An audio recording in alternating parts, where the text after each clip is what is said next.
Hi everyone, it's Terry here with another process video for Bramble Fox.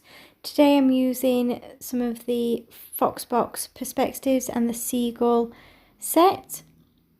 So I've pulled out some stash from a new manufacturer to me. It's 49 and Market, and I'm using the Vintage Artistry Anywhere collection. So I've pulled out this patterned paper that's got a bit of a map design to it.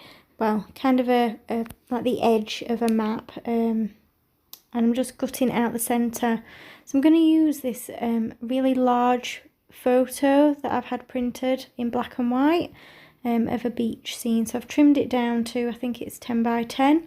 I'm just adding it to my gutted piece of patterned paper.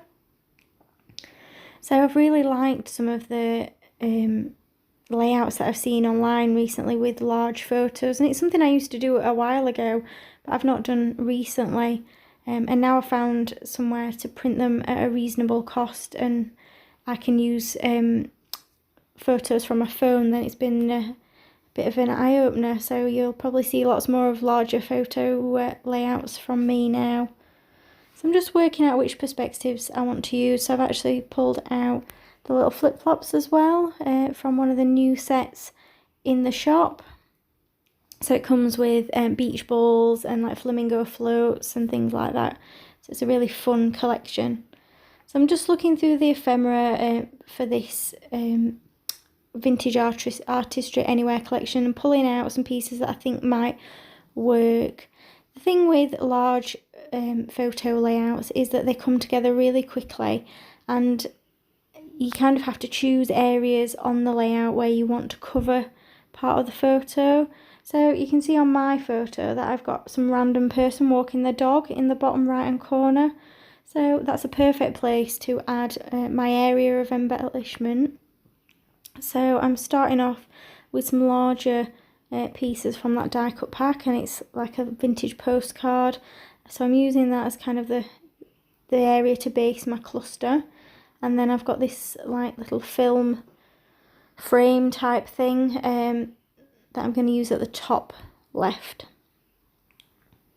So I'm just, like I said, working out where I want to add my areas of embellishment, and I'm just popping them on first. So I've got that chipboard piece that says this place, and then I'm going to add my seagulls to the sky.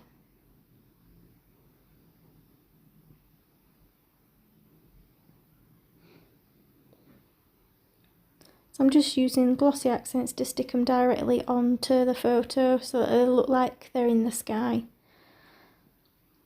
And now I'm working out where I want to put other things. So I'm going to just tuck those pink flip-flops just under that vintage postcard or envelope. And now I'm working out what other pieces I want. So there's lots of little tags and tickets and things like that in this collection, which work well. And I'm just distressing all the edges so that they all kind of fit in together.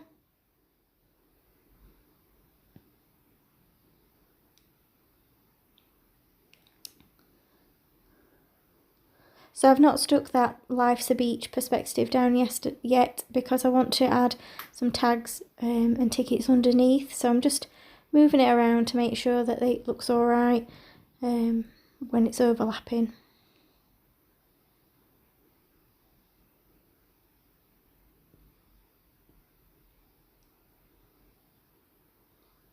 So I've just used that little thin ticket label and slotted it into the right hand side just to bring in a bit more pink, because I've got those pink flip-flops, and I'm also doing the same with that little label that says favourite place there that I've just popped on. Just adding in a vintage map circle that's a chipboard piece, and I'm just looking at whether I can add that piece of manufacturing strip. So like I said, this layout comes together really quickly. I'm just looking if there's anything else I want to add. So I've pulled out that compass metal charm that I'm going to use. I'm just adding that light blue beach hut to the bottom right hand corner.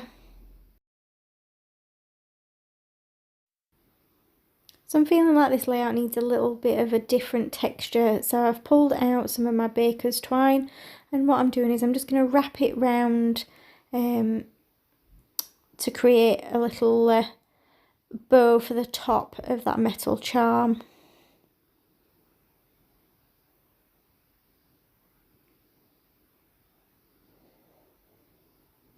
And because I've got it in one place, I feel like I need it in other places, so I decide to wrap it round the kind of stick of that Life's a Beach perspective. So I've literally just popped glossy accents, top and bottom, and then wrapped it round and trimmed it off once it's dry.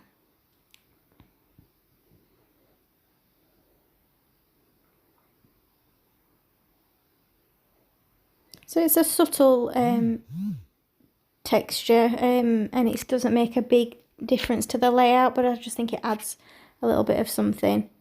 And I feel like because I've got it in that bottom right hand corner, I need to add a small bit up in the top left. So I've literally just done a knotted piece and stuck it on there. So I'm going to add a little title, and it's just going to be the name of the little village where this beach was in Scotland. So it's called Rockcliffe, and it's in Dumfries and Galloway. And there's not a lot there, there's just some houses, there's usually a ice cream van, and it's quite a rocky little beach, hence its name, I guess.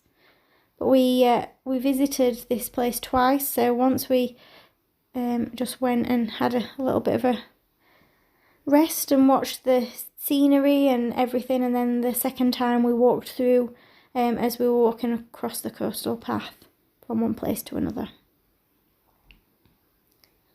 So I'm going to add some journaling, and because it's a large photo and I've got all that embellishment on top of the postcard, I decided to add my journaling along the edge of the photo. It's not something I do very often, and I'm really pleased with how it turned out.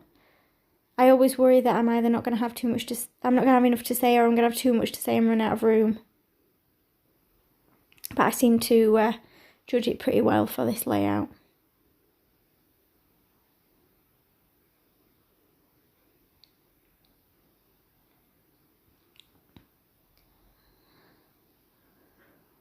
So I'm just adding in some little light pink Nouveau drops around the clusters, again to pull in that light pink colour.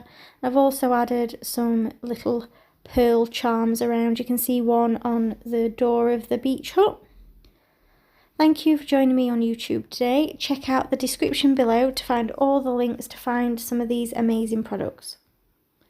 Bye for now.